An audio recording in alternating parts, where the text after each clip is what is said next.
Hi, everyone. My name is Maria Iriarte, and I work with Disability Rights California. And I was asked to speak on funding sources when people are transitioning from a nursing facility. I do like these to be interactive, so if I'm talking about something and you've got a question, please feel free to ask it. So let's start. It was interesting. I actually learned quite a bit in putting this training together because I had, my focus when I do nursing work is trying to get people out of nursing homes and just trying to get them out or trying to get services for them at the facility. But this was, well, what kinds of assistive technology, devices, etc., could we get for people to make the transition to the home possible? So I began thinking of the different areas that I would look at. One of the areas that I would look at is insurance, and we'll talk about insurance a little later.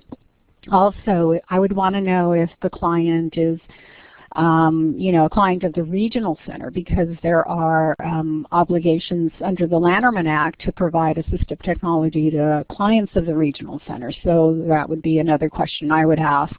I also discovered that there are loaner programs for assistive technology. There are also grants and other programs that I'm going to talk about. So let's move on to insurance. So there's the whole world of private insurance, and you've got Medi-Cal. I'll talk about home and community-based waivers as a way of obtaining assistive technology. There's also Medicare. There's the traditional Medicare. There's the Medicare Part C, which is more like an HMO. And then there are Medicare savings plans that also can help to get assistive technology. And also, you might want to ask your client if the person is a veteran, because there are services and supports available through the VA. Now, on our website, you'll see the link down below.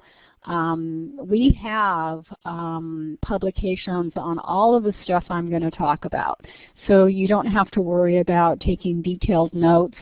It's all in our assistive technology manual, and the manual is actually divided into chapters like private insurance, Medi-Cal, Medicare, school, VA, Department of Rehab, etc. So you'll get all of that information there. Private insurance. I guess the big takeaway with private insurance is that, first of all, private health plans have no legal requirement to cover assistive technology. And whether a private health plan will buy assistive technology for its beneficiaries will depend on the terms of the policy. So if you have a client who is in a nursing facility and has private insurance, you're going to want to look at the evidence of coverage to see if assistive technology is covered, and if so, what the limits are. I've seen private insurance policies cover like up to $2,000 in assistive technology equipment per year. It's not a whole lot, especially if your client needs high-priced items to get out of the nursing facility. Also, the other thing about any insurance, including private insurance, is that the technology that the health benefit will pay for has to be medically necessary. And that term in a private insurance, through private insurance, is also defined in the contract. It's not going to be the same medical necessity standard that Medi-Cal has, or Medicare has, or maybe even the Veterans Administration has.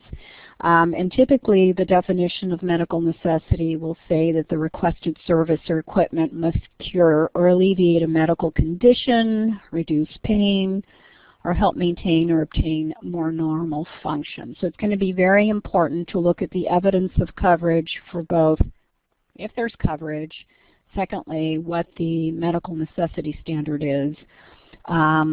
And, you know, when you're talking to people in nursing homes, you're going to want to get all of this information because you're going to be doing some research as you're preparing the client to transition from a nursing home. You're going to want to talk to you're going to want to look at the policy. You're going to want to talk to the insurance company. You're going to want to follow whatever the procedure is for getting the equipment prior to the time that they get out.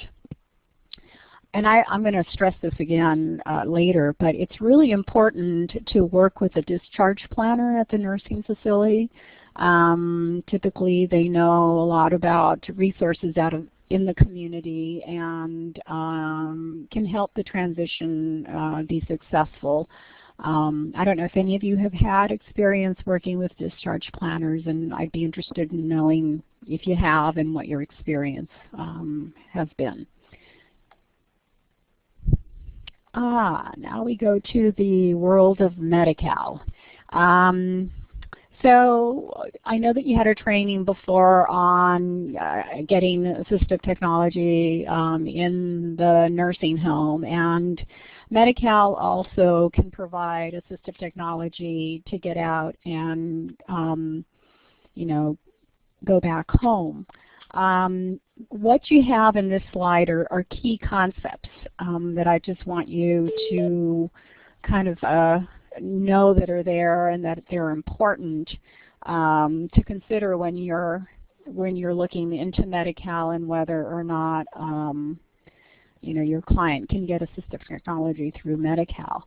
I think it's really important for people to understand, because I know that even you know, county workers or some of these Medi-Cal managed care plans are not necessarily up to speed on what the different medical necessity standards are.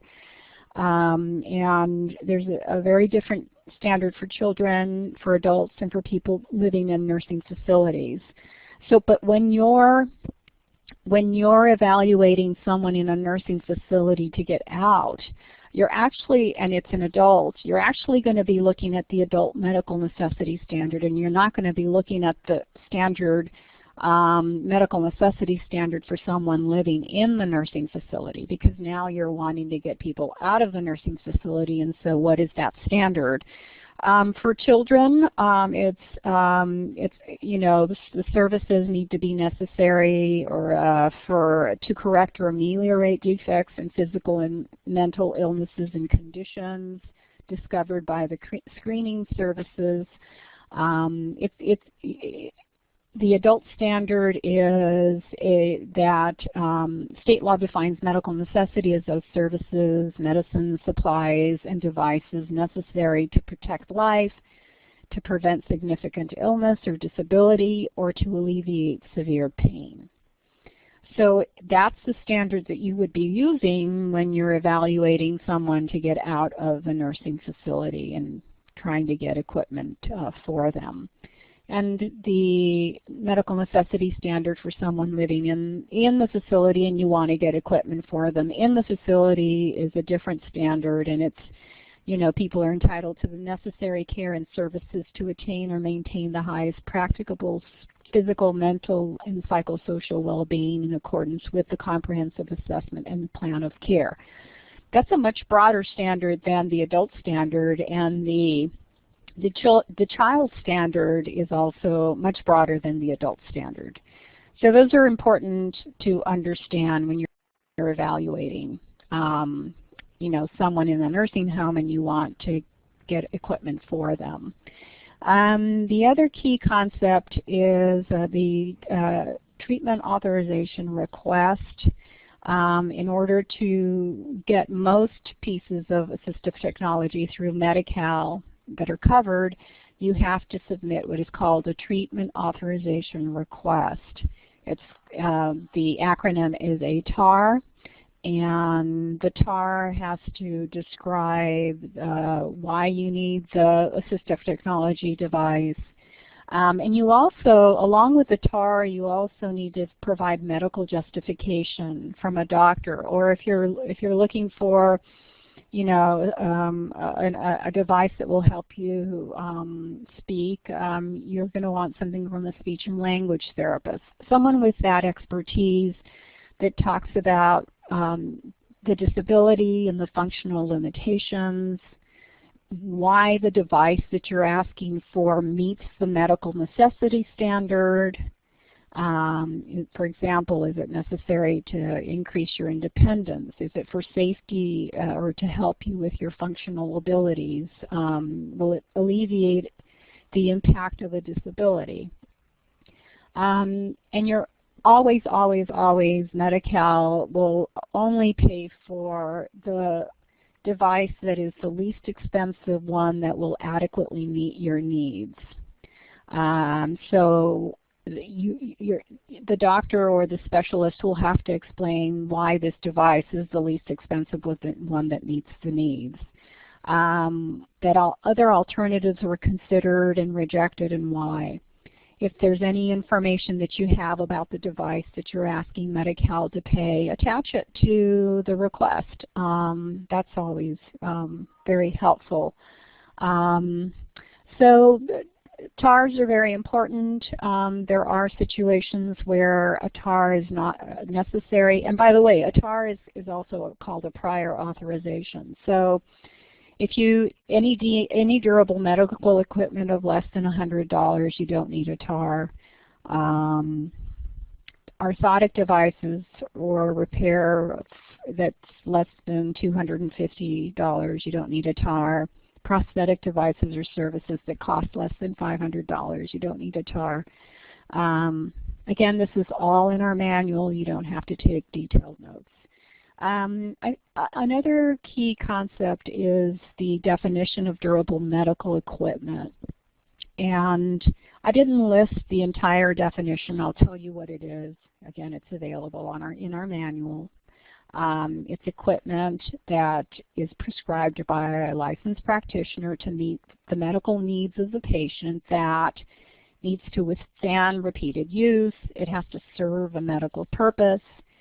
It's not useful to an individual in absence of an illness, injury, functional impairment, and congenital anomaly, and be appropriate for use in or out of the patient's home. And I put that in the slide because it's very important, especially in light of the fact that Medi-Cal is going into managed care. And so we are now having to deal with managed care entities. And I have seen at least 3 managed care entities here in San Diego County apply the wrong standard in reviewing whether or not to approve a wheelchair. They're actually using the Medicare medical necessity definition of durable medical equipment, which says that Medicare will only pay for durable medical equipment that you can use in the home. But that's the wrong standard. The Medi-Cal standard is that they will approve equipment that you can use in or out of the home. So if you get a response from a managed care entity or anyone for your Medi-Cal client saying, no, we're not going to approve this device because, because our definition only includes devices that you can use in the home, where they're very, very wrong. And I'd be happy to know about those kinds of situations. Least expensive, that will adequately meet your needs. That's really important too. It's not necessarily what you wish for, it's what's the least expensive that will adequately meet the needs. And there's a link down at the bottom for the Medi-Cal manual. I'm sorry, this is actually, Medi-Cal has a manual that talks about durable medical equipment, And if you click on that link, you'll get to a table of contents, and you'll actually find the durable medical equipment manual. You'll find the manual on prosthetics, orthotics, and other things. So that link is really important because when you go to the durable medical equipment link, it talks about a lot of things, you know, what they will approve, what they won't approve. So for example, under the definition of durable medical equipment for Medi-Cal, they'll cover canes and crutches and walkers and grab bars, hospital beds, water or gel, pressure mattresses, oxygen therapy equipment, custom wheelchairs, basic wheelchairs, augmentative communication devices, other devices.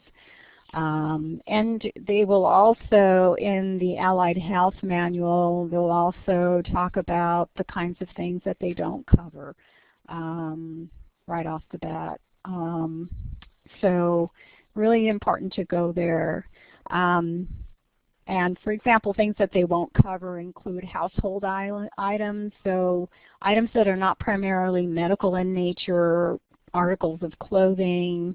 For example, you know, they're not going to cover air conditioners or air filters, food blenders, auto modifications, and other things. Okay. How many of you are familiar with the term home and community-based services waivers?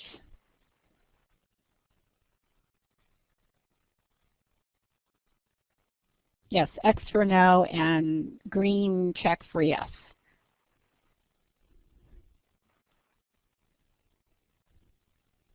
Okay. Okay. Perfect. So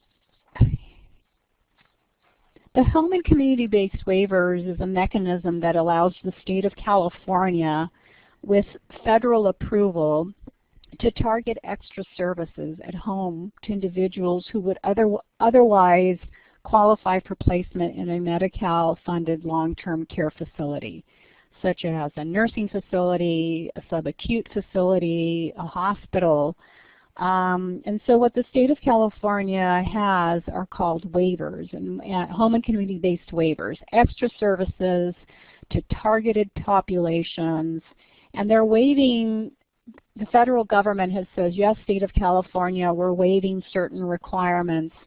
For example, statewide-ness. There's a requirement under federal law that Medi-Cal services have to be provided throughout the state to everyone, same services. Well, these waivers are waiving some of these requirements and saying, yes, you know, the federal government is agreeing that the state of California can provide extra services to a subpopulation of people. And these home and community-based waivers actually provide a number of things, primarily nursing services at home so that you don't have to live in a facility. These waivers also have cost caps. So for example, if you qualify for the nursing facility waiver at the level B, you're going to get about $48,000 a year in services. If you qualify for the subacute, it's closer to, I don't know the exact figures, but closer to $200,000 in services at home, which can include a lot of nursing care. But the waiver also, aside from nursing services, they also provide for environmental accessibility adaptations. They also provide for a personal emergency response system. They also provide for medical equipment operating expenses, community transition services, habilitation services. Also case management, and I think case management is really important because case managers work on assessing needs, the needed services, and they develop and help prepare the plan of treatment, And they should be going out there and trying to get what you need. So if you're on, if you get on the waiver, that's a way to get out of the nursing facility, and services under the waiver can include some of these things that will be important for your client when they're at home. So you're really going to want to explore the home and community-based waiver services as a mechanism for getting people out of the nursing home and into their homes and getting them the things that they need.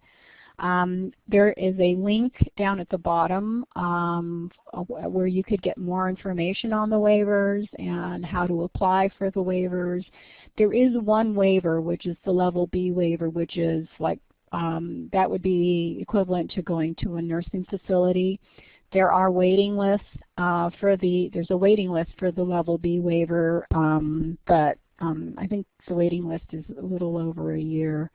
But for people transitioning from EPS or from the Medi-Cal benefits available to children, which ends when the child or the young adult turns 21, those people are given priority and can go into the Level B waiver without having to wait. So that's a possibility. So now let's talk about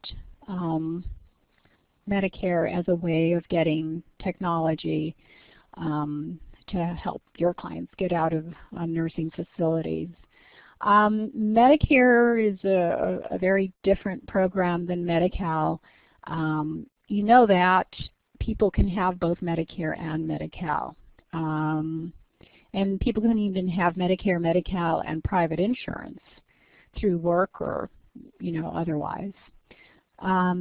So Medicare, there's something called traditional Medicare, and traditional Medicare is the one where you get to choose your own doctors. It's very similar to what we call in the private insurance world the PPO world, where you go to your own doctor, you can go to your own specialist. No one is telling you that you've got to go to your primary care doctor before you can get to a specialist. Typically under that scenario, you have a co-payment. Typically Medicare will cover 80% of something, and the Medicare recipient will pick up the rest. And so that's the traditional Medicare. And under Medicare, whether it be traditional or not, there are certain services and types of services and equipment that Medicare has made a determination about whether and when a piece of equipment or service will be covered as reasonable and necessary. And those decisions are called national coverage determinations, and they're binding on all durable medical equipment pieces. I mean, it's throughout the nation. They can be challenged at the last stage of appeal in federal court, but one of the things you're going to want to do when you're looking, if your client has Medicare and you're looking at pieces of equipment, you're going to want to look to see if there's a national coverage decision with regard to the piece of equipment that you're wanting your client to get.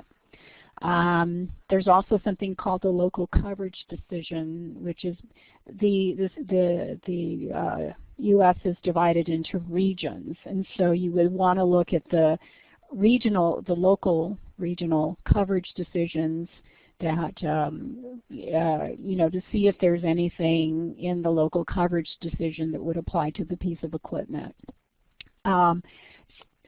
A very, very big difference between Medicare and Medi-Cal is that with Medicare, you buy the piece of equipment first, and then you submit the bill to Medicare. And it's possible that Medicare will say, well, we're not covering this. And then your client is stuck with, perhaps a huge bill or having to pay it because Medicare is not going to pay for it. and you can appeal, and that will take time. And so, you know, you really want to prevent that from happening. So if you're not quite sure whether Medicare will pay for something, what you can do is you can ask that Medicare give you a coverage determination in advance of purchasing durable medical equipment. This is called advanced determination of coverage. It's really important, especially if you're going to be asking for a customized item. And they're going to look at, in determining whether or not something will be covered, obviously they're going to be looking at the national coverage decisions, the local coverage decisions, the medical documentation that you submitted, anything that will help, you know, to try to get the piece of equipment will be important. So it's really important, especially if you're working with clients, to make sure whenever possible, if you're not quite sure whether something is covered, to ask for an advanced determination of coverage. So aside from traditional Medicare, you've got Medicare Part C, or it's called also Medicare Advantage, and that's more like your Medi-Cal managed care. It's managed care, but for Medicare. It's like an HMO, Health Maintenance Organization. That's what the acronym is. Under Medicare Part C, you have to get a primary care doctor, and you need to go to your primary care doctor before you go to a specialist. There are managed care plans, Medicare managed care plans that provide extra things for people. It's an incentive for Medicare recipients to sign on to them. So for example, my parents are receiving Medicare, and they're a member of Care First. Care First provides medication and a lot of extra things that are not typically provided under the traditional Medicare plans. So a lot of people like that because they get a lot of things covered. So it's possible that if your client is on or gets on Medicare Advantage, that they may be able to get some of these assistive technology devices, or what you need to transition out of the home through the Medicare Advantage plan. It's something that you would need to explore. So we also, in doing my research, I also came across a really interesting publication, and I under Medicare Savings Programs, I've provided you the link. So these Medicare saving programs are, when you're on Medicare, there's Part A, and Part A is for hospital services. Part B services include, doctor visits, all kinds of things, durable medical equipment, prosthetic devices, home health services, everything that you don't get through the hospital. Then there's Part C, Part D Medicare, which is the prescription drug coverage through Medicare. And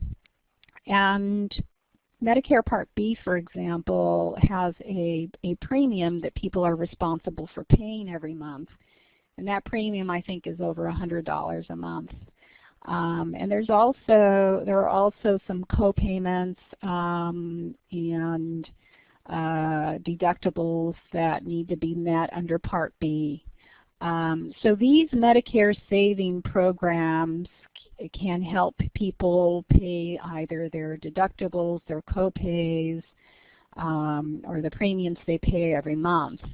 And when you go on to this document, you'll see that there are 3 different programs depending on your income level. So for example, the qualified Medicare beneficiary, if your income is below a certain amount, I think it's over $1,200 a month, then this program will cover your Part B premiums, and it'll cover your co-pays and your deductibles. There's also another program called the Specified Low-Income Medicare Beneficiary Program. And that one will only cover your Part B premium. And then there's the Qualified Individual Program, and it'll cover your Part B premium, but and some other things. But the important thing about this is that the program that covers, since the Qualified Medicare Beneficiary Program will pay for deductibles and co-pays, in addition to the Part B premium, and it could be significant if you're asking for an expensive piece of durable medical equipment. You really want to explore whether or not your client can qualify for the program, because that could be a lot of money. So, for example, if Medicare, if you're asking for a power chair and that power chair costs $10,000, and Medicare will pay only 80% of that, as a beneficiary, you would have to pay $2,000 because that's the 20% you would normally pay under traditional Medicare. Well, if you're on the Qualified Medicare Beneficiary Program, that will be taken care of. You won't have to pay it. So, the takeaway from this is to look at this document, and one of the things you're going to be looking for when you're talking to your client in a nursing home and trying to get the equipment that you need to get them out is whether or not they qualify for this Medicare Savings Program, so that they don't have to pay, their share of it, their share of whatever premium or copay. Okay. How many of you have worked with people who are regional center clients? Check for yes and an X for no. It's pretty even. Got 4 or 5, yeah. So, okay, that's really great. Good to know that. The regional center is also, if you're trying to help a client out of a facility and they are regional center clients, it's really important to explore that avenue. As a regional center consumer, they have a right to receive all the needed services and supports, such as assistive technology, in the least restrictive environment. Of course, you would need to show that the assistive technology is necessary to foster developmental potential, and that it's necessary to achieve independence, a productive and normal life. Of course, you need to be a regional center client in order to get services. And when you're looking into services, one of the things you're going to want to do is call an individual program plan meeting where a team of people get together and discuss what the client's objective and goals are. So if the objective is to get out of the facility and have the assistive technology or devices that they need to be at home, then that's going to be a goal and an objective, and that's going to be something that you're going to want to have in what is called the individual program plan. It's also called the IPP for short. It's an agreement between the client and the regional center, and it's very important that everything that you want that will assist your client to get out of a facility, assistive technology-wise, of course, needs to be in the IPP. Very important that happen. So the regional center can't deny the client services or equipment based on where they live. So know that even if they're in a facility and they need the equipment and there's no other funding source for it, the regional center may be on the hook to pay for it. And the Lanterman Act, which governs regional centers and their obligations, gives priority to services and supports that are needed to help the person live at home, if that's what the person prefers. It can also provide assistive technology for people to help the clients live at home. So that is a funding source, and an important concept which is on the PowerPoint is that the regional center is the payer of last resort. So they're going to want you to exhaust any alternative resources. So if you're asking for a piece of equipment and your client has Medi-Cal, and Medi-Cal will cover it if it's medically necessary, the regional center is going to require that you go to Medi-Cal first and get a letter of denial before they will consider paying it. And they'll pay it under gap funding. If there's no other source of funding, then they're required to pay it, and it's called gap funding. There's more information about regional center and services and their obligations to provide assistive technology in our publication, which is listed below. You're going to also want to discuss with your client whether your client is a veteran, because with service-connected benefits, disability and benefits, it's a complicated system to navigate, and if you don't know it, but if there are organizations around that help veterans with benefit issues and eligibility, so you're going to want to connect with these groups. But they provide vocational rehab and educational programs. They provide grants for automobiles and adaptations, loan and grant programs for adapted homes and adaptations to existing homes, and I'm sure a lot of other things. So it's going to be very important that you explore that avenue when you're trying to help your client get out of a facility. I know about CTAP, which is the California Telephone Access Program, because for many years we've been trying to, along with another organization, we've been trying to get the state of California to include speech-generating devices as part of this program. So under the California Telephone Access Program, people can get receive phone access. They have all kinds of equipment for people with all kinds of disabilities that will allow them to communicate by phone at home. And I've included the website there.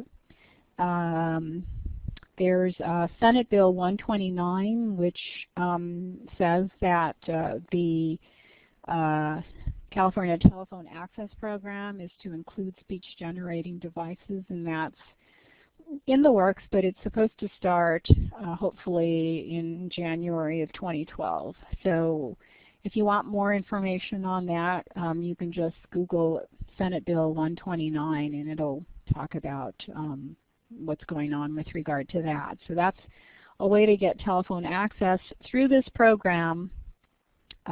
You get a device that is lent to you. It's a loaner program. I believe the speech-generating devices will not be lent. They actually will be purchased for you.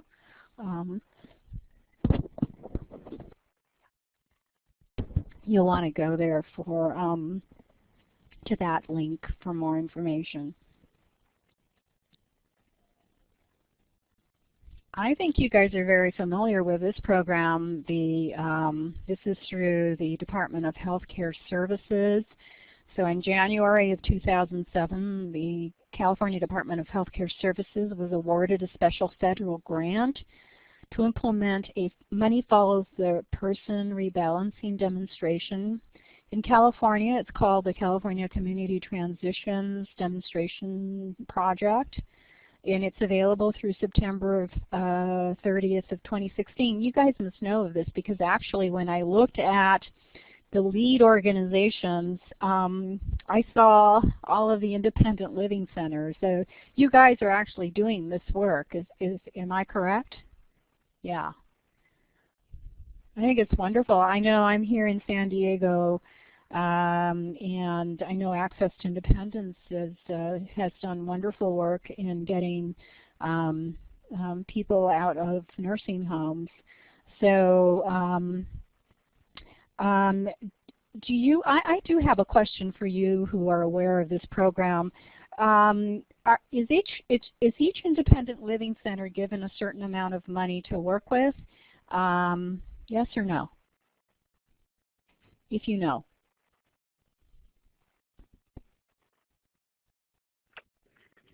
Hi, this is Marjorie. My question would have been, hi, Marjorie? Okay, do you know? Okay. The reason why I ask is because if one living, I was just curious that if one independent living center wasn't really using the money, whether another independent living center could use it. But that's just a curiosity of mine. So you guys are familiar with the grant, this grant. I think it's wonderful. Actually, I don't know what happened here, but I'm missing.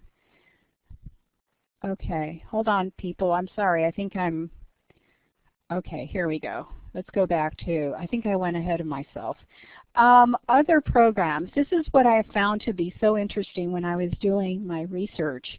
There, if you just Google or go on a search function and put in, you know, assistive technology loaner program or whatever, you come up with so many websites.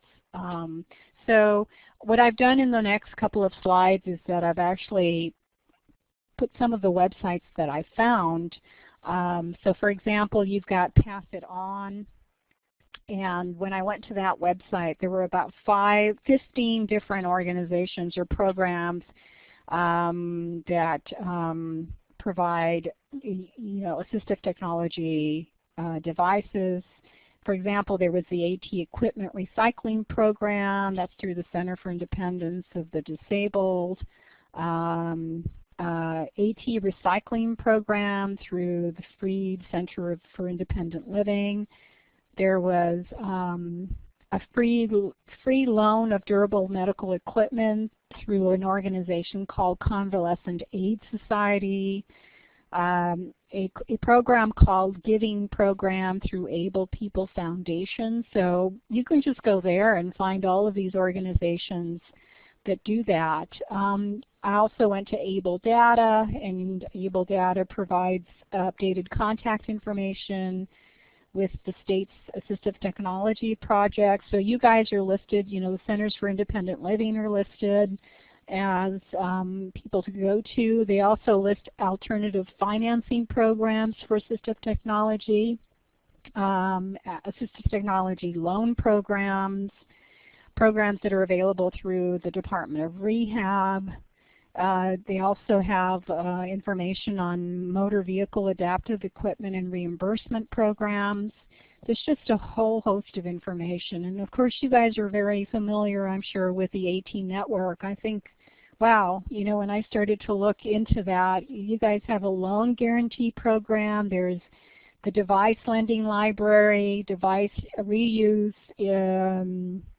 program, the AT Exchange, where you can borrow, buy at low cost, or get for free. You can also place want ads for things. I think a wonderful, wonderful program. Then there's the Transitions to Home program. I'm just not going to go through all of them, but you can look at the websites for a lot of information on different. Oops, there I go again. I am sorry. I am like, okay, this is a list of other programs.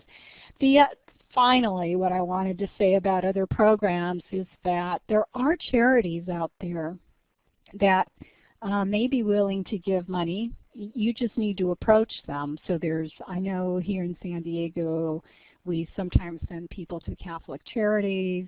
I don't know if Goodwill qualifies as a charity, but Goodwill also has a program for assistive technology. And if you Google charities, oh, you'll come up with thousands of them. But if you limit your search to maybe charities, assistive technology, you'll come up with a lot of them. So at the end of the day, that's just another resource to look into. There's the Lions Club. They provide money for things. All of the Rotary Club. I mean, why not? Why not go to them and ask for assistance in getting the assistive technology devices for your clients? I think especially if you approach it, in a way that this is something that you're doing to help a person get out of a nursing home, to go back into the community, to become more independent. I mean, I think you can really make a good case for a charity to give some money to your client. Earlier in the beginning of this webinar, I had mentioned that it's really important to talk and work with your discharge planner at the nursing facility. They have a lot of information about what's available in the community. Also, the independent living centers. I mean, if I were working for the independent living center and my job was to help people transition out of nursing facilities, I'd want to talk to other people in other independent living centers about what they're doing and what resources they have explored to help fund assistive technology. And of course, you could always contact us. The toll-free number is there, 800-776-5746, and we've got a TTY number also. You could visit our website. We have information on assistive technology, including the manual that I've been talking about there. So I hope that this webinar has been helpful to you. And I think the takeaway here is sometimes we just need to step out of the box and kind of explore anything and everything to get people out. And thank you for the applause. That's very, very sweet. Thank you. Does anyone have any questions before we end the session? Are all of so there's a question. I'm sorry, the moderator, will you ask? Yes, Jorge, ask your question. Hi, I'm Jorge. I'm from Central Center for Independent Living. We have assisted a few consumers transition out of nursing homes. Most of the time I do the AT part of talk to consumers about what AT needs that they will have. But sometimes that we come across is that when when somebody's transitioning, there's going to be a few assistive technology things that they need, but they're not. But for example, when they're at the nursing home, Medi-Cal covers the things that they need at the nursing home, so it's kind of hard to get the prescriptions or referrals for the AT that they will need outside nursing home because they're not out there yet. So sometimes that transition process can be kind of hard to get in the equipment when somebody's about to move out. Yeah, I mean that is an issue, but I think at the same time, it's like you've got to get the services in place before they can even get out. And so what I would do is I would contact if it's managed care or if it's fee-for-service or the Medi-Cal program, and explain to them that this is necessary for them to live out in the community, and here's the plan for transition. And it is possible to get this stuff approved, with the contingency that the person's going to be out in the community. Obviously, the same issue arises when someone needs in-home supported services to be out in the home, and they call from either a hospital or a nursing facility and ask the IHSS program for an application and to come out and do an evaluation, and a lot of the IHSS social workers will say, well, no, we can't do that until you're out in the home. Well, that's not the way it works. There are actual regulations that require the county to send someone to the nursing home, to send someone to the hospital to do an assessment, because it's the only way that you're going to get services and supports in place. You know, it's the only way they're going to get out, is to have those services and those supports in place. It is a tough one, but I think you can manage it. Jorge, what have you done to get Medi-Cal, for example, to act on it, even though your client is still in the nursing facility? From what I remember, there's only been like a couple that we assisted up in Santa Cruz County, and I don't remember much of how that happened. But for example, I remember with the AT part, the consumer got written up for everything that he needed, and then he transitioned out, and then we kind of lost communication with him because we couldn't find him. But most of the time, my coworkers, for example, the ILS, she's the one that's working with getting everything in place, like the housing situation or the IHSS situation or with the Social Security, all that.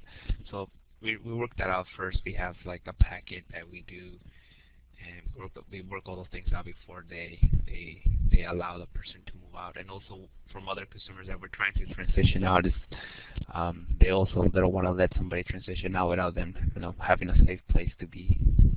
And it's and you remind me of something that's very important. It's the Olmstead decision. It was a U.S. Supreme Court case that unnecessary institutionalization is a form of discrimination.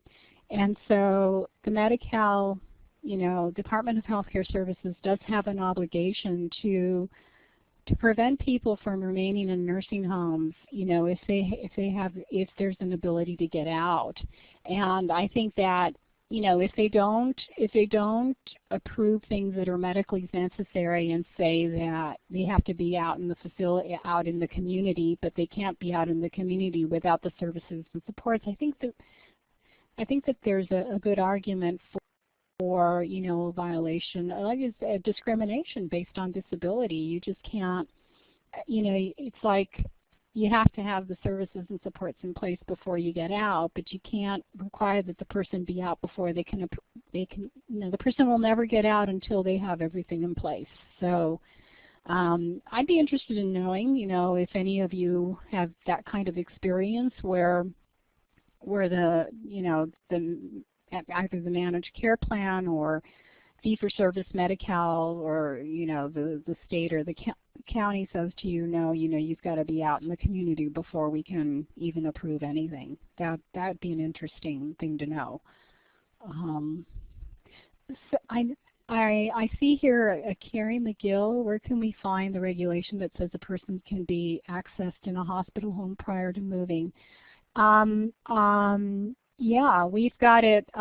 We've got a manual called on our website. There's if you go to our publications section and you go to IHSS, we have a manual on IHSS. It's pretty thick, but in there, there's a chapter on assessing at the facility.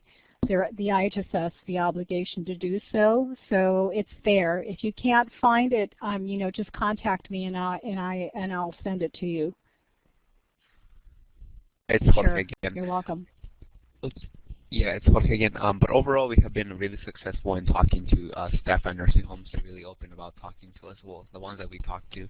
But I think the biggest problem that we have is just the housing situation. Is really isn't a lot of housing for consumers to live independently, the ones that don't have family. So that's the biggest issue that we face. But I actually just went to a nursing home 2 weeks ago to talk to one of my consumers. But pretty much it's really easy. Just walk in there and you just talk to whoever you want to. It's just initially maybe be kind of hard, but it's been good. Yeah, I agree. I mean, I've always said that it's the hardest part about getting people out of facilities is housing. There's a lack of affordable housing, and because we have, there are programs that, you've got health insurance to cover, or you've got home and community-based waivers, you've got money follows the person money. You've got IHSS. You've got, if you're a regional center client, you even have more services and supports available to you. I mean, there are all these things that if you put them together can help, can really make it happen for someone to live in the community. But the biggest obstacle I see is really the housing piece. You're right, Jorge. And, all I can say is I hope that things change. Thank you. Thanks, Maria. Are there any more questions for her before we end our webinar today? Okay, great. And if you do, you can always contact Maria directly. Thank you so much for all your questions and for attending today's webinar.